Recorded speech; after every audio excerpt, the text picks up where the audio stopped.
different venues. Yeah. Hi everyone, thank you for tuning in to another episode of Holding Court with the Empress West Hollywood. My name's Niki Miller, your Empress of WeHo. And we're so excited to have with us! Yes!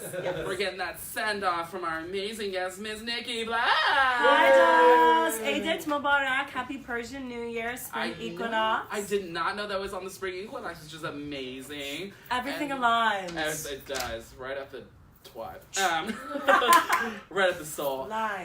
Just some quick business before we get started. Thank you very much to GayLifeLA.com for helping us, as well as Kings Road Apartment Homes for the space you see here as well.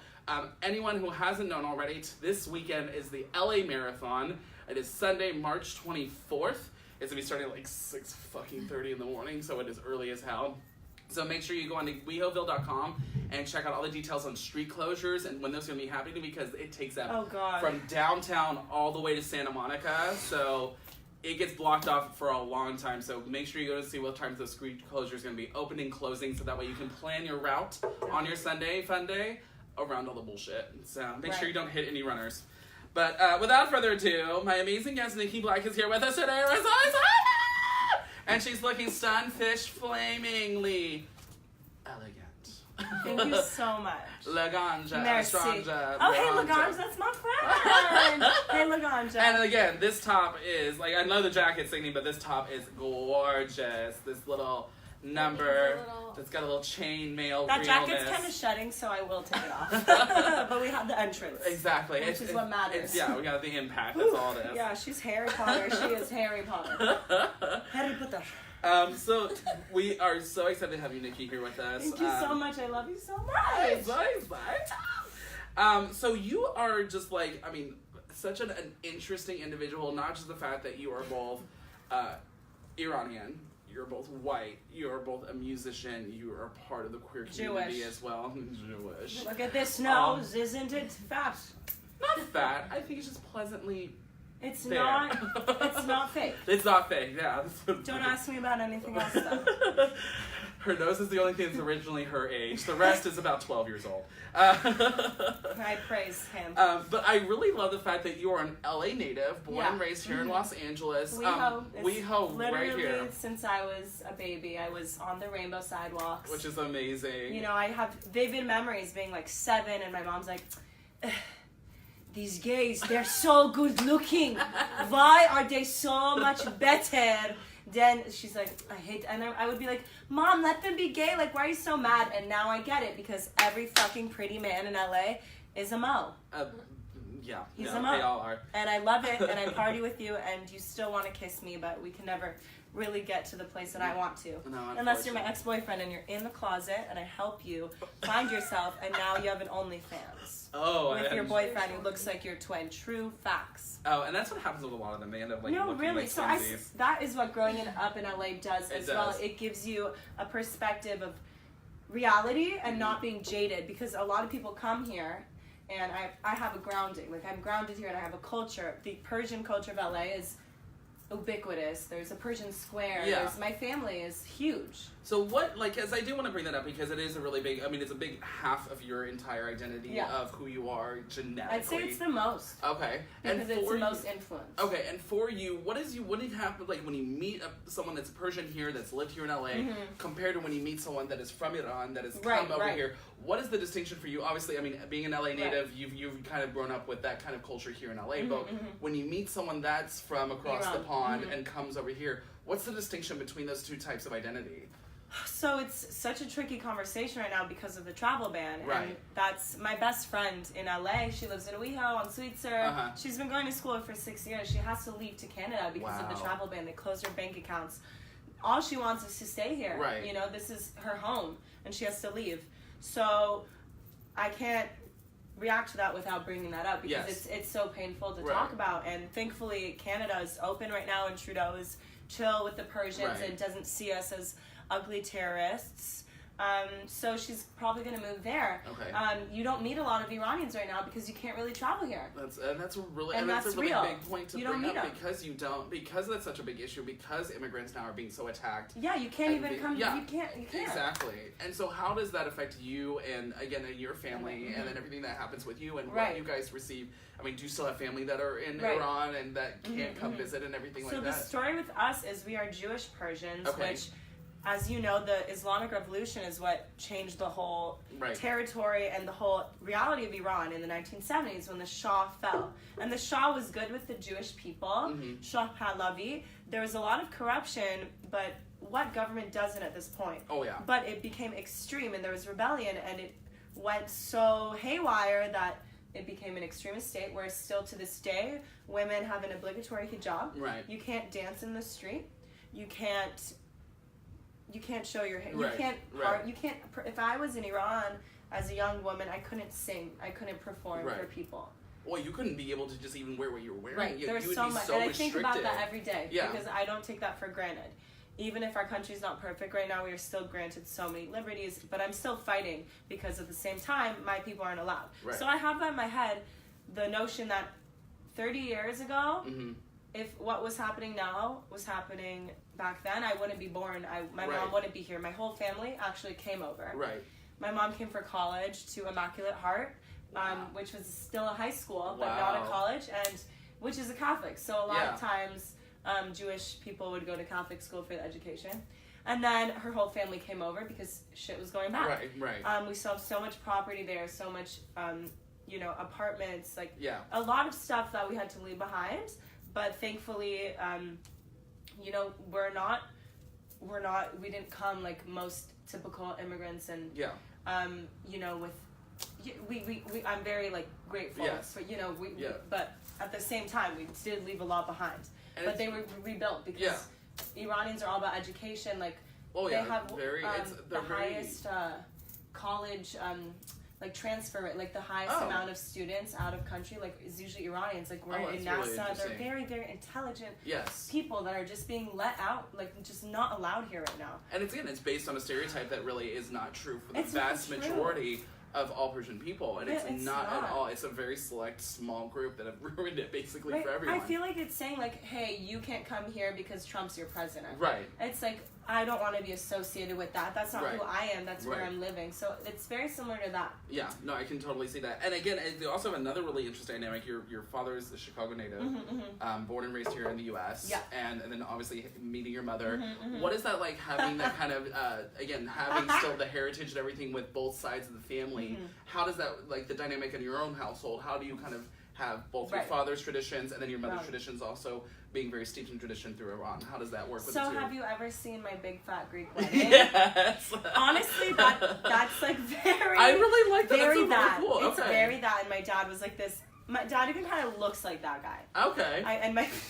It's very that, like, and it's like her family overpowers because they're so loud and the huge parties, like that is very much... That's the tradition. That's the tradition. I mean, really much is. So that's kind of like how my life is. And I feel like white people don't have a lot of huge families. Like, no. I don't have a lot of cousins from that side, and I noticed that white Americans, it's very typical for people to move, and like you have like your sister living somewhere else. Right. Persians, my mom's brothers all live in 5-minute drives from everyone, so that everyone could come and say hi to their papa and their mama and. I actually grew up living with my grandparents. I still live with my grandparents and my parents right now because they can't afford rent. So, if anyone out there wants to help me, no, I love it. Yeah, book her. Book me for Pride. But no, it's still really. I mean, that is very true because the dynamic between two are so obviously the Iranians are very and Persians are very close knit, very family oriented, and again, white Americans are very much like you. I mean, you get up, you move disperse. Out, but they encourage that too as well. So it's an interesting kind of dynamic between the two. So I would say like Persian at the end of the day, like. There's two colors that mix and one will always be the dominant. Like for me, that's my Persian side. But what they do share is Jewish tradition. They're both Jewish. So interesting. That's a major shared tradition going, aligning synagogues and that kind of stuff, and did holidays. your parents kind of meet in that regard, or was it completely different? Girl, my parents met at Tattoo, which is now Opera on Rodeo. They met in the club. My mom was wearing the Armani pants that I still wear to this day. She was dancing with Grace Jones. She was there. She already had a child. I have a half brother. Wow. So she was a hot mama. She's about 37 years old. Her and Seema, she tells me these stories. I'm like very funny, very in the nightclub scene, I'm like that bitch. And she was that bitch. I love that. And she met my dad in the club, and my cousin Layla, who's here, she found the Polaroid today that they still have where my mom wrote her number for him. On the Polaroid. Oh my god, I want to bring that back to clubs. Like Polaroids that you could, how cute is that? A lot of people do that actually. They'll have the little kind of thing where they do that and they do and like they could write their number sign in and I do fun straight on there. That's how my parents met, and I feel like I was conceived that night. I hope so. All tea, all shade. Okay. So yeah, they didn't meet anywhere in the Jewish community, but I know for my mom that was a major yes factor for him, and they do go to synagogue together. It really, there is something about your traditions, whether you practice them in the same way or not, bring you together. Yes. And even though she's a Persian Jew and he's Ashkenazi, and they historically have like a little... Well, that's one thing. I love the aspect of the fact that it is something that's so culturally different in history. Yeah. It's something that's made such a beautiful family together. Yeah. And it's really amazing when differences are kind of put aside and love is just really love. And that's what's so good. Yeah. Oh. We're getting up here. So in continuation with kind of your mom and your dad, who both are really inspirations in your initial music upbringing. Yes. Your dad is kind of like the blues, American classics. Yeah, Luther Vandross was always his favorite. Like, he showed me, he was obsessed with the Beatles. He still cries every time he watches Across the Universe. He still will cry. And I'm like, Daddy, it's so good. And then your mom is very classic music from Iran, like pop culture, very Persian. Yes. She one of the pop legends she was Gugush. Gugush, yes. Okay. Gugush is amazing to this day. She is still a pop star. She had to leave Iran. She still throws huge concerts, and she's been so outspoken for gay rights as a Persian woman. That's amazing. And that's a major reason she's not allowed back in Iran. And also just singing, you can't, but she's a legend, and she's really one of my icons. She's amazing. I was raised on her music, and we have so much classical music that are, thousands of years old, and not to mention Rumi, who Beyonce named one of her kids after. Yes. It's one of our biggest poets. Rumi, also known as Maulana, which I want to name my daughter after because that's the traditional name. Sorry, Beyonce. But we have this poetry in our culture, Rumi and Hafez, that it's these Zoroastrian mystic poets. This Persian New Year is a Zoroastrian tradition. It's this old mysticism that has been carried through all these generations, and it's very deep. You read his poetry, and it's to this day, it's like it's written yesterday. It's amazing how how stuff like that, how written word turns into spoken word and turns into music and gets turned into all these different things. A lot of music based on their poetry, absolutely. And to this day. And then again, the fact that you can still pull in all that tradition from almost hundreds, almost thousands of years. To me, that matters more. And that's just so amazing that it still carries on today, and still that you are still honoring that tradition in your music and your style of music with everything like that. I'm obsessed. So you got started into it very young, at the age of 4. At the age of 4. Doing piano and doing like that.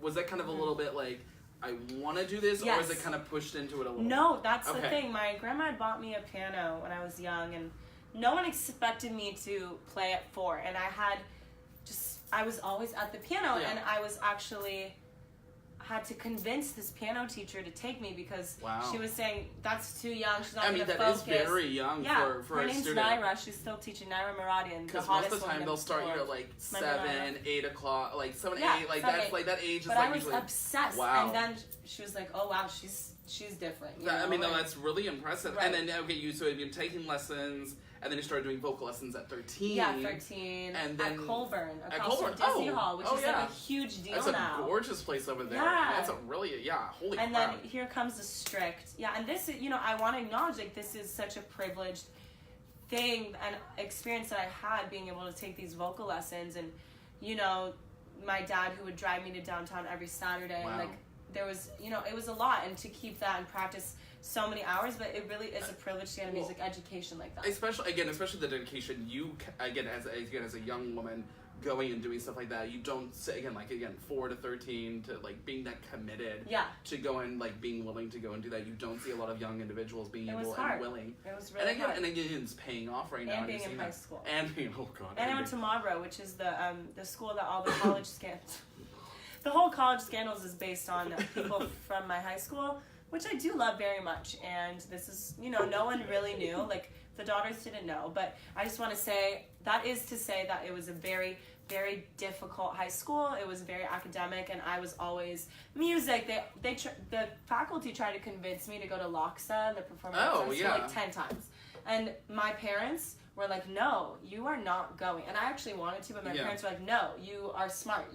But I have a different way of learning. I'm very ADHD, which is why I'm very creative. But there were girls who would be pulling all-nighters, popping Vyvanse at the age of 14, 15, Adderall, like studying cough. It was just a very unhealthy atmosphere, which is why it's no shock to me all this college stuff didn't happen. But at the same time, they did work really hard. And the parents were just trying to provide the best life they could. But it's a very complicated discussion. Well, especially the music industry and entertainment industry is such an intense industry to be in. I mean, you're fighting hundreds of thousands of people on top of school, as well as trying to be the best of the best, and fighting all against each other while still working together, while still trying to be friends, while still trying to do all this stuff. That's the tea. That's the tea. It really is, and it's so difficult. Don't be competitive, but still you need to be different. But still you need to stick out, and still I just am I'm a Leo, so I'm just like so communal, and yes, I'm prideful, but I just have love, and when there's tension and people are competitive and hateful, it drives me to ugly, dark places, and I don't like that. And that's the only complaint about LA I have. It's still competitive, and it can be fake, and social climbing, and all that really is real. But like we were talking about growing up here, thankfully I have practice, and I have a tunnel vision for it. Well, and also, I mean, it's probably built up a really thick skin towards it, and you know how to, like you said, tunnel vision, zone it out, all the negative, and focus on that. And I'm not amazed by everything. No, exactly. That's the big thing. People come here like, oh my god, and he could do this, and like, and I have the pessimism, honey, and I'm like, girl, that's not gonna happen, right? No. So let's talk about some of the different, like, some of the influences you've had, because I mean, you had like this very operatic influence as well as musical theater. Yes. How do you kind of integrate those two things into music in general? Obviously, opera and musical theater are very similar. They got kind of some similarities with that. Obviously, the styles are different, but how do you integrate that into kind of pop culture and what you do for your music? So, I feel like my producer, Stefan, he did an amazing job with my album that's going to come out. That was such a plug, but I'm just thinking about... we'll be plugging a lot, girl. Plug. But, it naturally melded together in this album. I'm very happy because that was a big thing. Yes. Because I'm very expressive. So that's, I think, where the musical theater performance comes in. But luckily, like modern musical theater, Spring Awakening, which Kento, my best friend, was in. I just always have to mention that because that's obsessed. Spring Awakening was my favorite. And that's like rock musical theater. I feel like the musical theater in me is like the performance, and I commit to every word, the and drama every phrase, the drama. And that's also opera, but musical theater obviously is in English.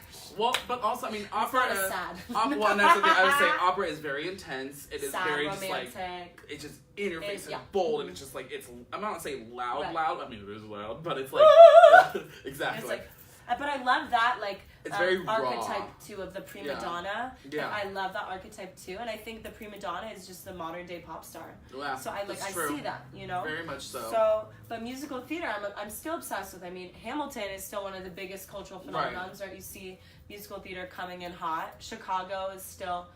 So it's like even when Green Day did their whole American Idiot was so good. Again, taking something that was so pop culture and turning it into an entire story. musical. You just give it a dramatic story that's larger than life, and like I think that's what my album did. I wrote it as a story, talking about feminist theology. I wrote it from the perspective of Lilith, a Jewish female demon that comes from my ancestry. So I wrote it about her falling from heaven to hell. But you'll get it, but you won't, because it'll just sound like me singing about an ex, and But it's that interesting tie-in of theology with feminism, and how, I mean, again, feminists are like, I mean, some of the focal points of theology and a lot of different things of how they kind of tie in through all these different stories. how for you, taking a lot of this history and tying it for your day-to-day lifestyle, how do you kind of balance those two so where people understand, they get the ambiance of the feminism and the mythology and kind of the ambiance. It's just this. I mean, it's the ambiance. Ambiance.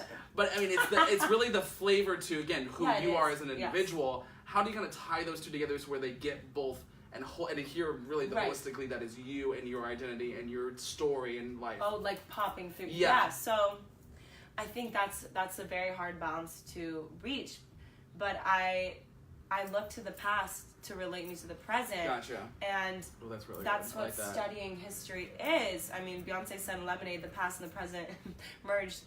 The past and the future merged together to meet as one. Right. And I think feminist theology, it's something that we don't think about a lot because, especially living in LA and America, we're a pretty atheistic society now. Yes. Like, we're supposed to be separated church and state. Yeah. But studying through feminism, all this shit with birth control and Planned Parenthood, and their beliefs are based on religion. Yeah, and it's very much pro-choice is saying, why are you bringing the past to the present? Why are you not allowing a woman to have freedom in her own body and get an abortion because of a word in a book that you don't even know is real? Right. So that's how I bring it to today. And that's how I bring it to me saying, because I think a lot of times feminists and these arguments are discounted because they're like, you can't prove this, you can't prove this, what are you saying? And it helps them to hear me have, unfortunately, that academic hierarchy. I went to school for this for 4 years. I studied women and gender studies. I can give you historical background. I can explain it to you and I can level with you.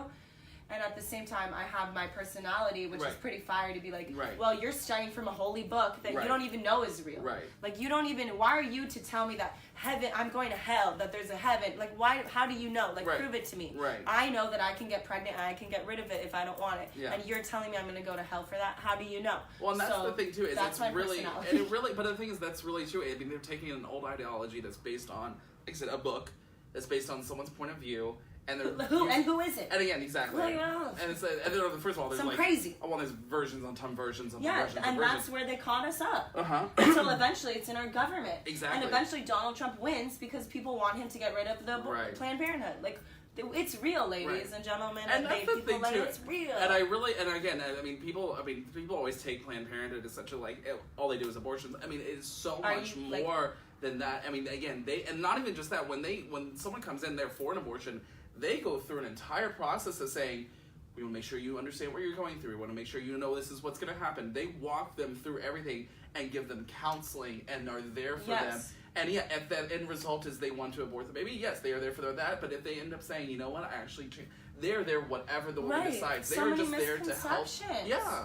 They're there to help that woman, and they also help men as well. They do screenings, they do testing. Yes, do you want a healthy society? Exactly. We need help. Planned Parenthood has such a horrible representation from the other media. For us, this is, it's preaching to the choir. Exactly. But, and it's can really you imagine someone in Missouri? That's the issue, and I think that's why, I love how you respect that so much, because it's the truth. It's an ideology that's bled into our government, it's bled into our, vernacular for day-to-day culture, and it really takes it as kind of gospel, pun intended. Ooh, I like that. And it really kind of puts it out there that, again, this is something we should follow, and if you're not, you're basically a horrible, evil person. And it's women should be respected, and again, you don't know the situation, especially when it comes to the aspect of with rape, with misconduct, with things like that. I mean, you don't even know what that woman is going through. How can you deny her the ability to not want to have something like that? And that's self-sovereignty, and that also goes back to studying theology. I had a class where we just took apart the Bible, and it's like, the state of woman was to have kids. Like, they're not people in it. They don't have storylines unless they're baby mills. Unless the way it's written, The Virgin Mary, she had Jesus. She didn't have sex, but she had Jesus. You can be the Virgin Mary, but you can never be Jesus as a woman. That's the tea. You do see it through our whole society and a lot of other societies. They treat women as, you're here to cook and clean. You're here to have children, and that is your existence. And unfortunately, that's what they kind of set as their standards. You're pretty. Yeah, you need to be and pretty, that's girl. You need to look good next to My Jesus. favorite one that every girl I've ever met hates. You need to smile more. You need to smile. Which I like. Wait, have you seen Broad City? Yeah, exactly. Those double fingers, right? Since we're on the subject of women's rights, I really kind of want to bring up some different aspects of it and talk a little bit with you. What does feminism mean to you? Because a lot of women, there used to be kind of a general concept, I feel, back in the early 20s and the 50s and things like that when women were fighting for their equal rights. Now, feminism is a little different based on the individual, and it's kind of evolved and molded to be a little bit more kind of like individualistic as to what that person is. For you, for me, what is feminism? How do you view feminism? It's changed so much from studying women and gender studies in college, and I've had this conversation so many classes because that's where we start too. Right. What does the word feminist bring up? Yeah. Women's Studies 101 when I was 18. Everyone suddenly has the same stereotype. Hairy armpits. Yeah. Hairy legs. Burning bras. Right. Crazy woman eaters. Right. Woman eaters. I mean baby eaters. But man eaters. That's what, like man eating, man hating. That was the one that came out. Right. Man hater. At this point in my life, I understand all those things besides the baby eating I relate to. Yeah. And I'm not scared of them because the word feminist has been used in order for us to be scared of wanting to stand up for femme. Right. And for me, this is the main thing that I've grown to. Feminism for me is more for femme. It's more of embracing a femme in a sense of an identity, not being a biological woman, whatever that means, because I've totally just, I've totally deconstructed gender, and I've deconstructed what your physical body means to your energy, your femme, the way you want to present yourself, your emotions. And it is fighting for femme energy and femme representation for everybody. And it is also fighting for a healthy masculinity, which I know is real. And I myself feel masculine a lot of the time, and I feel like I have whatever you define masculine energy as, I have it. So I think it's feminism to me right now is finding a balance of peace, of whatever gender means, and finding that politically, institutionally, emotionally, and personally within, it starts with you, and it starts with you acknowledging your habits that maybe could be abusive to you, whether they're as crazy as I feel so insecure and I feel like I don't live up to femininity. Like, that's a problem in feminism too, and it's a problem within women's circles and the women hatred. So this was a very runaround answer. But I think it's not an easy statement to answer because it means so much so different to anyone and everyone that you ask about it, because especially again, like you said, there was that whole general stereotype of feminism was, like you said, burning bras, all this other stuff. Yeah, it was and this it's kind of so general... funny everyone can cite that. Yeah. Because of the way it was covered. I feel that's how it started, and that was kind of the spark, the ignition, the kind of the... Well, maybe they needed that. Exactly, and that was kind of the little kick in the ass that people really needed. Good. And then, but now... And I will burn my bras, and I will have hairy legs, and I will not shave my armpits, and I am a man hater. If they're going to continue to be abusive, I will hate you and your manlyhood. Yeah. Because I don't appreciate that. Exactly. And I know a lot of, gay men who hate men too, hate straight men. Like, that's because there are abusers at this point. Like, I just... Well, again, it's I don't want to spread hate, though. Well, and that's the thing. It's taking someone and putting them down, again, based on a stereotype, based on, again, at this point, it's not necessarily gender. It's, identity. It's a gender, being putting down because of you treat them like they're a weaker species and they're a weaker thing. That's the femme. That's exactly it. I want feminism is uplifting the femme and saying it is not inferior. Right. We are not inferior. It is not any. It's different. It's not inferior. It's different. It's exactly. And that's really what it is. And I really love that perspective. There, we boiled it down. Yes, perfect. And then another question I have. Okay, we're seeing more and more female artists coming into the pop scene and everything for music, and really becoming a focal point. Especially for now for LA Pride, one of our main headliners is Meghan Trainor, an amazing woman. Again, a very strong singer, and does a really lot for for body positivity, for things with feminism in a sense as well, and how she's defined it. And again, really celebrating women and their figures yes. and who they are, and then again being the natural Roman kind of aspect of it all that a lot of people are getting that. Right? I love that. Right. What is kind of your perspective on women's impact on the music industry, pop industry and right now? just pop, okay. yeah, pop overall? So I think about this every day, you know, as being in the music industry and people who are working in it, writing for these artists, like these are all my friends, like we're all sharing this consciousness and we're all seeing what's going on. You can't ignore Ariana Grande. So we're going to start with Ariana Grande. As the younger, like the new generation. As the biggest femme pop star right now. Oh, yeah. She's the top 3, the first since the Beatles. Okay. Yeah. So, this one I've been deconstructing a lot. So, I feel like we are at a time in pop music that we have Instagrams and we have social media where you can say what you want to say. Yeah. And as an artist, not a lot of times you think they're saying what they want to say, but they're still under the control, the contracts of the record label. Right. They're still selling you something. Right. You're a pop star. You're basically a porn star. That's what Brendan Urie said in Panic at the Disco. So he's like, true. He's a porn star on the stage. Yeah. He's selling you. His pimp's a record label. Okay. No, Brendan so Urie. True. I love it. Is so true. I forgot about so that. my thing with Ariana Grande is there is a very, very abusive undertone to her image. Okay. There is a pedophilic undertone to how she presents herself, or the label makes her present herself, to her looking so young and being so sexualized that to this day, and I know I share this, rubs me in a very, very, very uncomfortable way. Mm-hmm. And I think that there will always be a pedophilic undertone to the young pop stars that are being pushed to us. And there will always be that record label executive who wants her to show more skin, who wants her to sing more about sex, but not too much because it's still America. Still want to sell albums, you right? know? And right. it's still, and you do. I mean, it's so true. You see a lot of that. When you saw that with Selena Gomez, you saw that with Miley Cyrus. All our stars are. A lot of our stars are Disney stars. Jonas Brothers, Miley Cyrus. Yeah. They come from us watching them getting bread. And when do they become the most famous?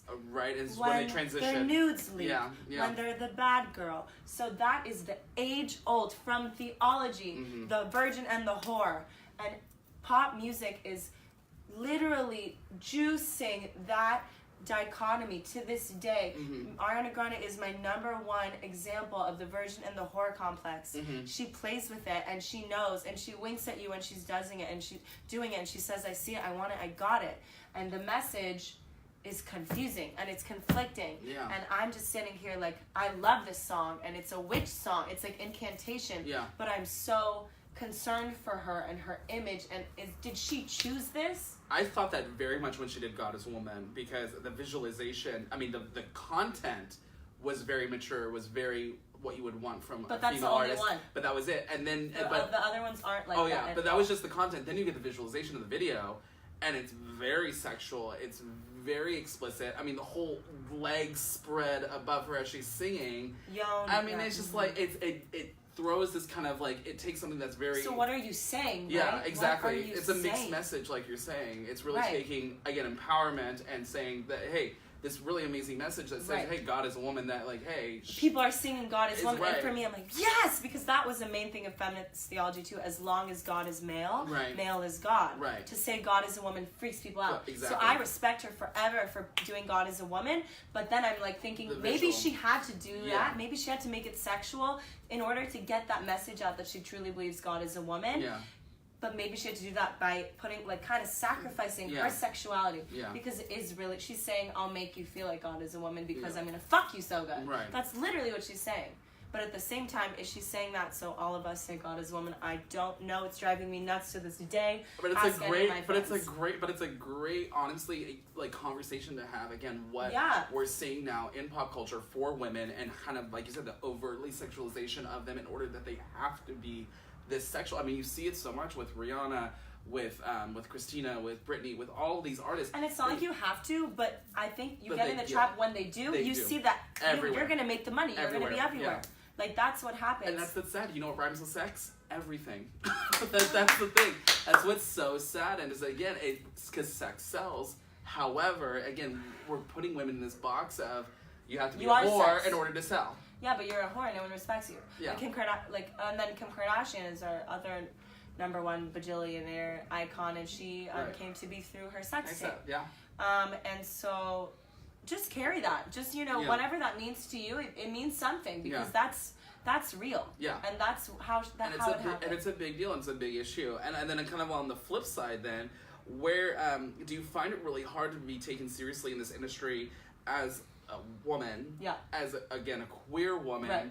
and then as a woman from, again, that's an immigrant in this industry as well, too. Okay, right. How do you kind of take this impact, again, for yourself, and then what you see, again, from other friends and stuff that are, again, either queer women or, again, that are, again, not native, again, to this American area?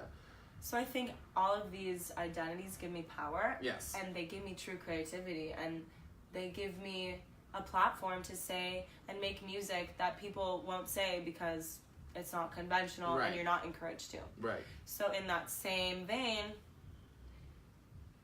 I will be not taken seriously that I'm queer, or it will be used like, play that up. Dua Lipa and St. Vincent at the Grammys. Play that up.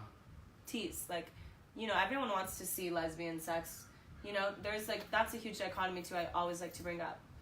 Well, we saw that very clearly with Madonna, Britney, and Christina when that girl whole on thing. girl is hot. Yeah. Any of those guys watch guy on guy, that's gay, right? Which is so funny that you bring that, because it's so true. Think about it. They get so weirded out by guy on guy, but the moment girl on girl comes around, it apparently is an okay because thing. It's not threatening to them, and that's what it doesn't threaten their manhood. And that's what it is. It doesn't threaten their manhood. And that's what it is. Yeah. So that's a huge thing, and I'm very happy that a lot of more lesbian artists are, strictly lesbian, like St. Vincent and Young Ma, they're holding their own, and it's this new wave. I love that they're coming out, first and foremost, admitting that they are queer and that they deserve representing to. their identity, their community, and not kind of coming off and again, I mean, some shade, but this concept of Miley coming into this thing later in the game, oh yeah, I'm here to represent the queer community. I'm you really didn't do, again, some of these artists who really have from the beginning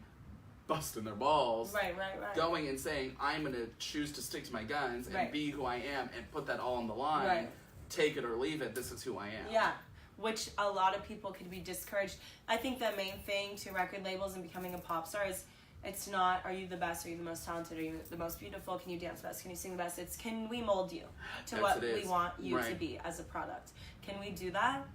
Because if so, hop on the board, here's your record deal, you're going to be a star, you're going to make it in Hollywood, you're going to make millions. So if you come in with your fucking ball buster, this is who I am, I'm singing a song, my pussy, my choice, I'm going to be the one, I'm going to be at rallies, I'm going to be at riots, you can't hold me back, I'm going to speak. If your fucking assistant grabs my ass, I'm going to tell everyone, we're in that age, people are fucking listening, that's going to be me. So if a label or someone doesn't want to work with you because they can't mold you, and that the classic woman under control. I mean, but actually, it's for everyone. Well, and it's so many queer. I've heard so many queer artists talk about this, where they either want you to be the gayest flair ever, or they want you to be the most closeted thing ever. It's they're so polarized on either end. They don't take you for you. They want to make you this way or make you that way, and then that's how they want to try and keep you throughout, and that's how they control you. You are a product. Yep. So I'm running away from that, and I'm very curious to see how that's going to play out in my life. But I know that life is a freaking matrix, and I am just trying to ascend in the path of least resistance, because energy will always, travel in the path of least resistance. That's science. So that is my concern as who I am as an artist. I'm very, very forward, and a lot of times I just let myself go during concerts, and I will, sometimes I go on a rant, sometimes I make a love poem or sometimes I'm very, vulgar, because I feel like it, because that's who I am. And if that will bring resistance to me from people, we'll see what happens. But I know that's the industry, because I know and I experience people want that. They want to see themselves expressed on stage. We're never gonna stop. We're never gonna stop being who we are because a freaking record label is. Because guess what? They're also collapsing. Yeah, they really are. And people are becoming more and more almost music entrepreneurs and Yes. kind of doing everything, producing everything, Yes. being everything themselves. But there's still a few people who hold the keys in the back. There's so, a few. And I see it because I grew up here and I know how it goes. Yes. So we'll see, because I can play along, but I'm just waiting for that one rebel, like, person who wants to, like, screw it up to, like, find me, and then we're just gonna run off. But I'm having a good time, you know. I'm still performing. I'm still having parties for everyone. Yeah. But I noticed that there is resistance. Like, even just my parents, please don't sing that song, My Pussy, My Choice. I'm like, I'm going to, because we're in a Trump era, and I think and every time I sing, people are like, thank you so much. It's because true. They're not all gonna thinking hear it. Yeah. Right. They are I all don't think you thinking hear that much. No, you don't think you don't hear it at all. Exactly. For you, what has you think been through this process, and again being in this industry, working as hard as you're doing? What has been your biggest struggle, and what's also been your biggest, like, again, triumph through this whole experience for you? I think the biggest struggle with music is it's like a consistent game of, you have to keep investing in yourself and using monetary value in order to be like, maybe later, like, this song will get picked up. You sacrifice a lot of opportunities for the future and for dreams, which I think is beautiful, but that's a huge struggle for me because like it's expensive to be on that level independently and make music. So I like working for my own now and like not getting help from my parents, which was a blessing. That's the reality, and that's a huge struggle, and that's why all the creatives are having service jobs, and I work in a kids haircut salon, and I think money is the biggest obstacle, and just having that hope, like, okay, you're investing, so one day you make a lot of money. And I think that's kind of the whole trap of it, and that's really hard for me. Yeah. Then what's been your biggest success through this entire process for you as well, and what's been one of the things you're like, this has been one triumph you've had through it? My album, like, honestly, like, the music, it's like, the album and the art, it's just, you know, whenever I'm like, do I do this? And of course I have those doubts. I listen back, or I watch back, and I feel so good. And also, not to get super emotional, but there are girls in Iran who have found me. Yes. And they message me, and they're like, we can't even dance in the streets. Like, oh my God. Oh, that is so true. Like, and that's, I mean, you hear that so many times with people when they talk about queer media and queer culture coming out, and now being able to have people they can look to. Again, for other women not in the U.S. that are in these kind of isolated, controlled countries like they are. But they still to have people like you, they can go, again, I can relate to you. And she's and they're like, we're so proud that you're so proud. Again, you're representing my community, you're representing my heritage, you're representing my people. Yeah. I relate to you so much, not just because your music's good, it's because you understand me and you understand my history. And I think that's I'm fighting for those girls, and that's priceless to me, like, priceless. And but that's the thing, more and more people like you that are coming to the light like this, that are really again paying homage, doing these things that are really showing your heritage and your community in such a positive way, but also in such a way that, again, is like, I'm not taking your bullshit. Yes. You do not control me. Yes. And again, showing them that it is possible to live like this. It is possible to have these opportunities, and it's like, one of these days you could potentially make, again, a life for yourself that is not controlled by this man that thinks you are dictated to be this way or that way. Exactly. And it's so amazing to hear stories like that where people are like being able to find you, especially on like Instagram or something. It's amazing. It's chilling. It's so amazing. Anyway, okay, so let's get to the best part about the music. I'm so excited. Right, I cannot do that, unfortunately. I would be so bad. So good. Yeah, there she goes. Yes. Okay, so we'll talk about Not Coming Up. Your EP just came out in October, just a few months ago, which is so crazy how quickly that was. Oh my goodness. And it was kind of this, I love some of the different things people have talked about it. It's this otherworldly slide at slow alternative pop. This music video. And the video as well too, but the song itself. The song itself, yes, girl. Otherworldly. Niki Black's intoxicating debut sets sexual identity together with religious imagery of divine femininity, which I think was one of my favorite titles that put across. And because it really does hit all those points of that so well. And it really kind of like walk us through what this was, because I know you did obviously take feministic theology through that and kind of set it up as your basis for the song. It was about your first lesbian experience. So talk us through how Not Coming Up kind of really all came together, and kind of what inspired you initially to put the music together. So the whole song was born after my ex-girlfriend's mom. She was from Texas. Oh. And no, but you know, this yeah, is like good. it's tea. So they're more into religion there. They're the buckle of the Bible They're Belt. the buckle of the Bible Belt. So that was the first time in my naive, like, 18-year-old, I'm gonna have a girlfriend, and then she told her mom. That was my first time. Oh, the mom is literally saying we're going to hell. Yeah. Like, she is believing it with fervor. Oh, Yeah. shit. Right. Oh, okay, you know, and Yeah. I know a lot of people experience that growing up and whatever, but I came to terms later with my sexuality, but that was, like, the first, and it was so, you know, we were so, like, in our own world, and then it was Right. like, boom, oh, okay. And then that was the whole time I started actually, like, studying religion and women's studies, so it all started aligning. Wow. And I just went in the studio, and that was the first line that, you know, came out, like, heaven help me, I'm not coming up. But it's like, also, it's pleading. It's like, Mom, forgive me, I'm not coming up. Like, I'm sorry, so I don't powerful. believe it. Oh my God. Because at the same time, I had to go through that process, like, yeah.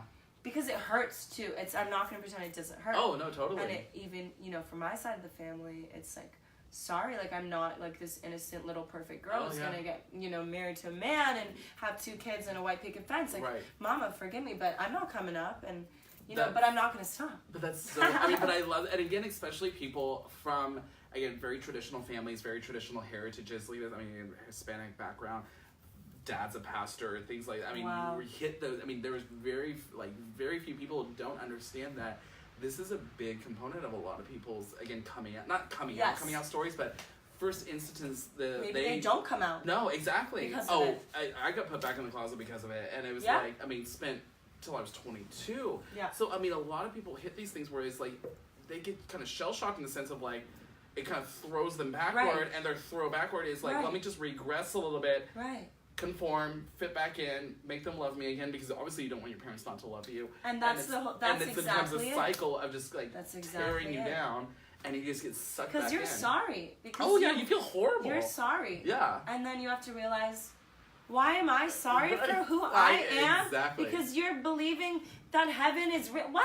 Yeah. You know? So that was the whole thing. Yeah. And it's like, I think I nailed it. No, I I'm proud of it fucking because agree. it's also like, Father, forgive me, and it's my dad, but it's also like Papa, Yeah. like Pope. You know, it's also the whole religion as a whole, like, forgive me. So I'd like to talk about also the kind of the aspect, again, the theology aspect that you brought into this with Lilith, and how that yes. she mirrors Hey, girl. Eve in this. Yes, so yes. how did it, what's kind of give us a little bit about the Yes, background about of Lilith. this Okay. story and part of the theology that kind of ties Yes. into what you're talking about in it. So Lilith is a classical female demon Yeah. from Jewish mythology. She's also, wasn't she known as the mother of demons too? Yes, she's the mother of demons. So you might know her from maybe even Supernatural. Like, these things come up again. Well, like, she was in Sabrina. That's Sabrina what as well, which I haven't. Yeah, right. Sabrina. So she's a very, you know, misunderstood icon, archetype, whatever. But she's an energy that I really channeled for my music, because I was comparing. What do they say about Lilith?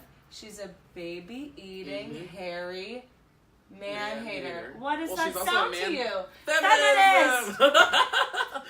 So that, yes, I love that, that's but the it is so same true. thing. Exactly. It is so true. That's the what's the almost verbatim From description history. of what from history. And it's still now. Yeah. So that's what I'm saying. History will come back and bite you in the ass. And Yeah. so how Lilith was, like, afraid of is how people are afraid of feminists now, and it's, like, amazing. So I think that energy is real. So anyway, Lilith was the first wife of Adam. Wow. In a classic, in the alphabet of Ben Sirah, Okay. which is a very ancient Jewish mythical text, right? Wow. So it's like a Talmudic reading. And wow. so, Oh, it is part of the Talmud. yes, it's a Oh, I did Talmudic not know reading. that. Yeah. Oh, okay. Okay, so anyway, but like a very Oh, old like one. old. Because, you know, everything was it wasn't compiled in Right. a time. That's why it was like, this is the Bible. Right. Because it was like, everything was being talked about, then it was like written Written down, down. and like, now it's the holy word Right, here, yeah. but this was like in the past. Gotcha. Okay. So Lilith was the first wife of Adam, and then Adam wanted to have sex with Lilith, and he said, go under me. But plot twist, in this version of Adam having a wife, she wasn't pulled from his rib. She was, you know, in the Torah, you can't even write God's name. It's Yehovah. Yeah. Yehovah. So she said, Yehovah! And then she went to hell to live. Wow. Because she'd rather live free and disgusting than be in his cage forever. Wow. So that's Lilith vibes. That And is that's I just amazing. relate to her so much. So that's why Eve was made, because God said, hey, I'm going to make her from your rib, so it's like she's forever from you. Right. So, and then, but guess what? Eve, anyway, bit the apple and, you know, made us there's fall that from whole- heaven. So then we can go there too. So I love Lilith, and I wrote, honestly, this whole album thinking of her, and she's just gorge, and I'm about to dye my hair her color to embody her even more. What's for the tomorrow's show. color? It's a dark red. It's red. Oh, Like, okay. It's like Eve. Oh, it is like okay, It's like okay. a sexy Eve. Do you think it's like a dark cherry kind of color, or is that kind of like a, okay? Ooh, I like that. Ooh, this is Yeah, fun. can you see it? Right now I have can. blue, because... I can totally see it. No, I can It's totally not see it through soon. there. And then I love it. If you haven't seen the single itself, you can go on her YouTube and see it. It's again not coming up, but the scenery you set it under, which you In fucking Prague. love, in motherfucking Prague. Prague. The Prague's House of Black Madonna. Yes. It's a shrine to the most. Who is a Lilith? Who by the is a way. Lilith? Again, It's a Lilith. yes. Like that's the same. Black Madonna, Lilith. Like that's all, Inanna, Isis. Like they're all connected. They're very okay. So, Yes. and so it's a figures of divine femininity. Yes. Is basically the whole Like, concept of it all. Butcher divine, like the ones who are said you're going to hell. You're a demon. Yes. Black Madonna. And I Lilith. really loved it. So really, so what inspired that? Okay, so obviously the historical prevalence of obviously being the Lilith style of it all. Was that? Did you have any other locations where like, no, this is where I need to go? It's so funny because I was living in Prague once before, and then I was there again to finish art and architecture class. And the first time I was there, I was still obsessed with Black Madonna. I had no idea there was one in Prague. Really? And then our teacher takes us to the Cubist Museum, which is the Black Madonna. That's why that staircase is so crazy. Oh, It's in one of the only Cubist museums in the world. Black Madonna's outside. So I went there, I was like, I need this. And that shot, which looks like a teardrop, Yes. Yeah. which is the Madonnas are always crying. Oh. So it just came to me. And then fucking love the it. church, I was just trying to find a church that would let me do a music video like this. But in Prague, it's a little less crazy. It's, Yeah. like, for example, the age of consent is 15. They're one of the biggest porn producers in the world. So they're a little more... They're down. They're a little more dark, and they have, like... They're the best, coolest people in the world. That's amazing. Seriously, they're so cool. So I was just trying to find a good church. I wanted a Baroque style, like very classic. Well, church. it's stained glass and everything. I So mean, we you have found the it. full of it. Yeah. I just reached out to this church and asked to film there. It was called Sacré-Cœur, which is French, which is crazy too. I don't even know. And then I ended up going to Paris, like a week later, to get all the clothes. Everything was aligned. Like I was all styled for my friend in Paris. So it like, just worked. $50 flight there. Wow. It's that crazy. So That's it all amazing. just aligned.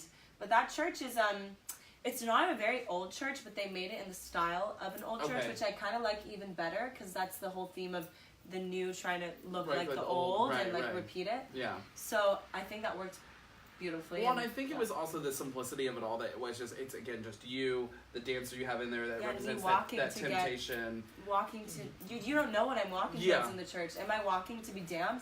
Am I walking to be saved? Like, which one am I going to choose? But it's like no one knows. No one knows. And I don't even know. I still don't know, the girl. visual, I think the visual is really what captivates and really ties in so beautifully with the words. Thank you. And really I feel like pulls it all together because it has that imagery with it and really sets it up to be, again, the femininity aspect of it all with the feminist aspects, with Lilith, with the, again, theology. It really takes everything you are as an artist and put it all together. And it was just such a great little stamp on it all to start it off, which is so exciting. And then the next one we have coming up, they're working called Hallelujah. Hallelujah. How did that one get started? And again, what's the premise of that? So the premise of this video was definitely a collaborative process with Kento, who is the reason I'm here too, which it all connects again. He's an incredible artist who I met him and we became such fast friends. We met at Foo Bar months ago and oh wait, tell me it's BFD. it was Make Out Monday. Oh, Make Out Monday. I love Monday. BFD, honey, but I'm not wanted there. Oh, I'm giving her so much tea and shade. Love you, Kenta. Kento, no, he came up to me during one of the performances. He just came up to me. I was standing with a friend and he goes, I was standing with Chris. My friend Christopher Christ. I was standing with Christ. And this person just comes up to me and is like, "You're me." And I was like, what? And I was like, wait, we look like. And then he's like, "You're me." And I was like, "What do you mean?" And we started talking and I was like, soul sister. And then I actually like went to a psychic the next day, and she's like, you just met the love of your life, but it's not the way you think about it. But it's like the love of your life. But you know what I'm saying? Like, I totally do. And she goes, no, like, you were sisters in a past life. I was like, he did tell me you were me. And she was like, I'm getting, like, male, female. I was like, wait, am I going to be with... No, I was like, am I going to be with, like, a throuple? Like, that kind of situation? And then I was like, wait, Kento's intersex. And she's like, yes, that's... Oh, yes.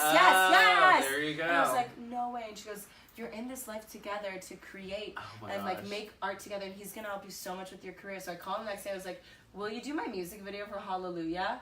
Oh, I love it. That was like, it was very, very metaphysical vibes journey, but well, and again, that's like you said, like how like energy aligns, and he felt my energy. He's like, you're me, you're me but younger, and you're me but younger. Yeah, I love that. He's like, you're me, but like you're like me 5 years ago, and sometimes I want to like just slap you and be like, get the like stop. I'm like, well, I'm 23, I'm having fun. He's like, ah. I'm like, Kento, I love you. So we're doing this video, and the let's see, couple different storylines. It's more of a narrative than the last one. The imagery is going to be stunning, but let's just say there's a part where I'm wearing a crown of thorns. Ooh. And this new version is featuring Nisha. It's actually going to be a re-release of the song with a verse from a female, queer, Indian woman, girl. Wow. So that's a part, and she's in it, and it's just like, one of them, there's a scene where like, actually we're sitting like this, and we're kind of making fun of this housewife aspect of a glammed up housewife that I get from Persian, she gets from her Indian heritage. So there's that, and we're just like crushing it. And then the crown of thorns, and then there's a narrative about body dysmorphia that I wanted to include that I've like struggled with in LA. That's another thing. Oh yeah, like, that's a huge thing. Skinny and men and women alike worshiping that image. Yeah, worshiping that skin like perfect, which is you'll never get there because you can't. It doesn't exist. It the beauty myth. That's a feminist. Also, like a very famous feminist. Not like a feminist study. Feminist book, The Beauty Myth. Yeah. It talks about how the ideal like. We're all obsessed with it, but it doesn't exist. So it's like a hamster in a wheel. Yeah. So I wanted to do that too. So that's one of the narratives. Oh wow. And then also, I call that the WeHo complex. No, it's so real. It's so real. The struggle is real. That's the thing. Everyone always jokes about how like LA people are the prettiest people they've ever seen, but we hate ourselves the most. Never happy. Never happy. Yeah, because you can't be insecure. No. You can be pretty, but if you're insecure, what's the point? No, exactly. It's crazy. So so hopefully that video will be coming out here in the next month, hopefully-ish. Yes. Like here soon. He says he has the first cut of it, so. I just wanted to get one more scene of me in the Hollywood Forever Cemetery, but we were kind of dealing with permits, but I think I will. There's also a church scene to tie it back to the first one.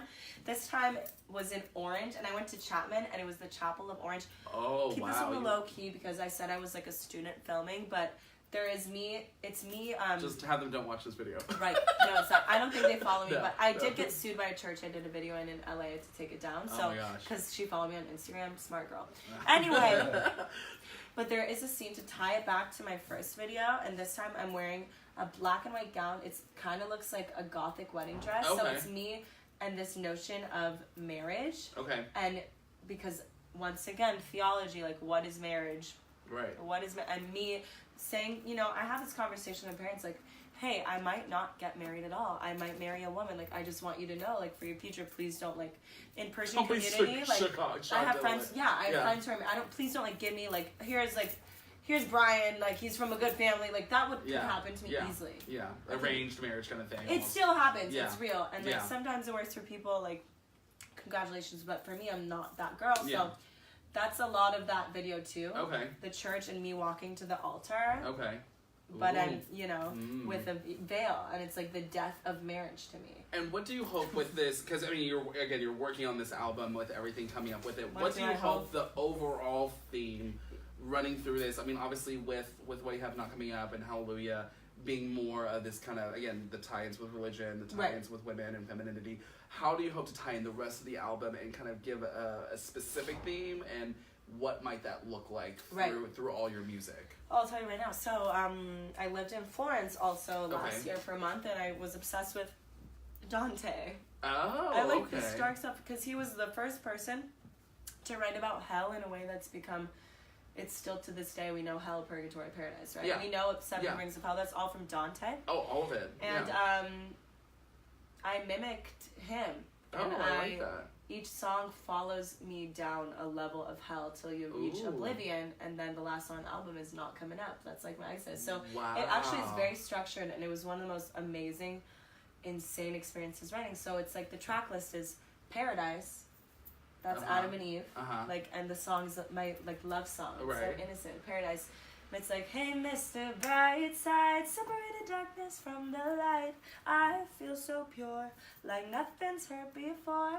Right? And that's the love. Oh, yeah. Yeah, singing. Little tease right there. Hey, Mr. Brightside. But when I'm live, I'm always like Mrs. Brightside also.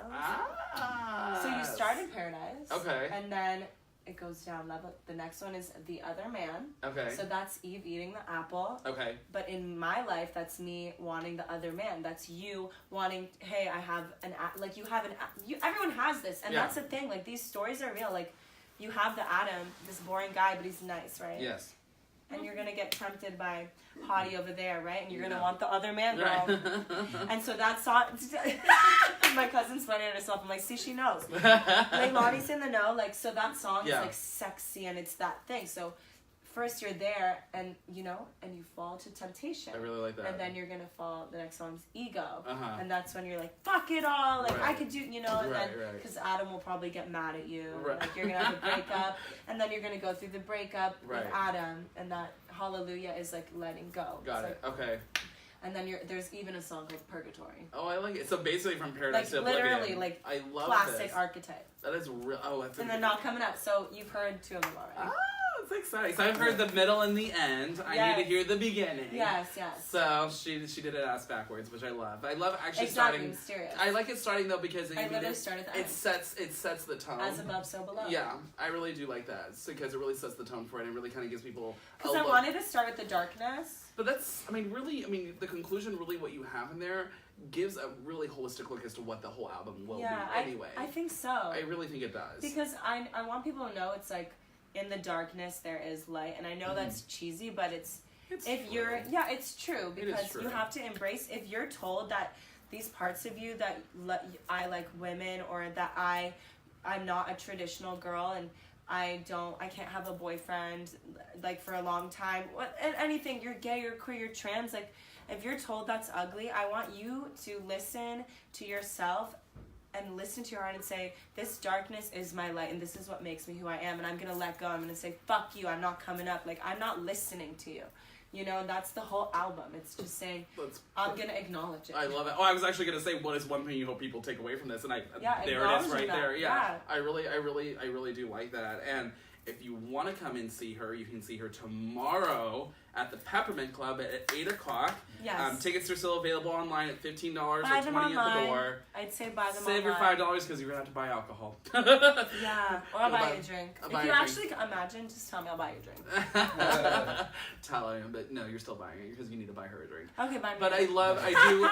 But again, Peppermint Club's a great space, and there were several other people and friends of ours that we've gone to, and again, it's a great atmosphere.